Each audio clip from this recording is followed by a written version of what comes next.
মাঝে মধ্যে যখন পায়েস খেতে ইচ্ছা করবে, চালের পায়েস না বানিয়ে সাবুর পায়েস বানিয়ে দেখবেন। খেতে দারুণ সুস্বাদু হয়। এই পায়েসটি উপোসের দিনও আপনারা ট্রাই করতে পারেন। খুবই ভালো হয় আর বানানো তো একদমই সহজ। কোনো রকম ঝুট ঝামেলা ছাড়াই এই পায়েসটা তৈরি হয়ে যায় আর খেতেও খুব সুস্বাদু হয়। আর এই পায়েসটা এক বাটি বানালে কিন্তু হবে না, এক হাঁড়ি বানাতে হবে। সাবুর পায়েস তৈরি করার জন্য এখানে গ্যাসে আমি একটা কড়াই বসিয়ে নিয়েছি আর এখানে সাবু নিয়েছি 200 গ্রাম বড় দানার সাবু। সাবুর পায়েসের ক্ষেত্রে বড় দানার সাবুটা নিলেই খেতে বেশি ভালো হবে। সাবুগুলো এবার 3 থেকে 4 মিনিট ভালো করে ভেজে নিচ্ছি। আর গ্যাসের ফ্লেমটা এক্ষেত্রে একদম মিডিয়ামে রেখেই সাবুটা ভেজে নিতে হবে, অনবরত নাড়াচাড়া করে। সাবু আমার ভেজে নেওয়া হয়ে গেছে। এরপর আমি এখানে সাবুর মধ্যে 1 বাটি জল দিয়ে দিচ্ছি। জলটা দিয়ে সাবুটা ফুটিয়ে ভালো করে সেদ্ধ করে নেব। যেহেতু এটা বড় দানা সাবু, তাই সেদ্ধ হতে একটু টাইম লাগে। বন্ধুরা, ভিডিওটি স্কিপ না করে পুরোটা দেখবেন। আর ভালো লাগলে অবশ্যই একটি লাইক, শেয়ার ও সাবস্ক্রাইব করে পাশে থাকবেন। সাবু সেদ্ধ হয়ে গেছে।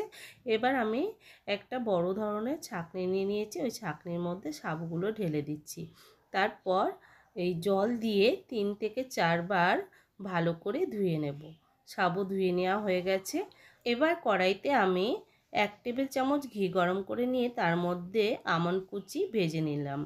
আপনারা চাইলে কাজু কিশমিশও এখানে অ্যাড করতে পারেন। এরপর ভালো করে ভেজে নেওয়ার পরে এখানে আমি 1 লিটার দুধ আগে থাকতেই জাল করে নিয়েছিলাম। সেটা জাল করে একটু ঘন করে নিয়েছি। এবার দুধটা আমি কিছুক্ষণ ফুটিয়ে নিচ্ছি। দেখুন, দুধটা কিন্তু খুবই ঘন করে নিতে হবে। আর দুধের ওপর কত সুন্দর সর জমেছে। পায়েসের ক্ষেত্রে দুধে সর জমলে কিন্তু বেশি খেতে ভালো লাগে। এবার ওই সেদ্ধ করে রাখা সাবুটা দুধের মধ্যে আমি দিয়ে দিচ্ছি। বন্ধুরা, আমি এখানে একটু আমল দুধ দিয়েছিলাম, সেটা কোনো কারণে স্কিপ হয়ে গেছে, তার জন্য খুবই দুঃখিত।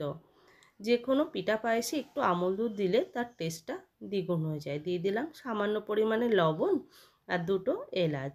আপনারা চাইলে এখানে জাফরানও দিতে পারেন। তারপর খুব ভালোভাবে মিশিয়ে নিয়েছি। দেখুন সাবুগুলো দেখতে কতটা সুন্দর লাগছে। আর এই পায়েসটা কিন্তু খেতে দারুণ হয়েছিল। দেখুন, সেদ্ধ হয়ে গেছে। সাবু সেদ্ধ হওয়ার পরে কিন্তু আমরা এখানে চিনি অ্যাড করব। আপনারা যে যেরকম মিষ্টি পছন্দ করেন খেতে সেরকম পরিমাণে দেবেন। আমি এখানে 1 কাপ চিনি দিয়ে দিয়েছি। যেহেতু পিঠা পায়েসে একটু মিষ্টি হলে বেশি ভালো লাগে খেতে। তারপর মিশিয়ে নিলাম। এবার ভালো করে ফুটিয়ে নিয়ে একটু ঘন করে নেব।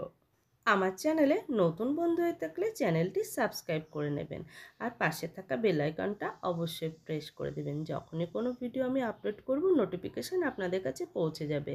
আর ফেসবুক থেকে দেখে থাকলে পেজটি ফলো করে নেওয়ার অনুরোধ রইল। সাবু পায়েসটা প্রায় আমার হয়ে এসেছে। আর দেখুন, অনেকটাই কিন্তু ঘন হয়ে গেছে। আর এই পায়েসটা খুবই সুন্দর হয়েছিল। আমি একটু হাতার সাহায্যে তুলে দেখাচ্ছি। দেখুন কতটা দেখতে সুন্দর হয়েছে। আর আমার সাবুর পায়েসটা পুরোপুরি রেডি হয়ে গেছে। এবার একটা বলে সার্ভ করে নিচ্ছি। দেখেই বুঝতে পাচ্ছেন কতটা সুস্বাদু হয়েছে। দেখতে খুবই সুস্বাদু লাগছিল আর খেতে তো অতুলনীয়। মনে হচ্ছে আমি অমৃত খাচ্ছি। তো অবশ্যই ভিডিওটি ভালো লাগলে বাড়িতে ট্রাই করবেন আর বাড়িতে তৈরি করলে অবশ্যই কমেন্ট করে জানাবেন যে কেমন হয়েছে। তাহলে আজকের মতো এই পর্যন্ত। সবাই ভালো থাকবেন, সুস্থ থাকবেন। ধন্যবাদ।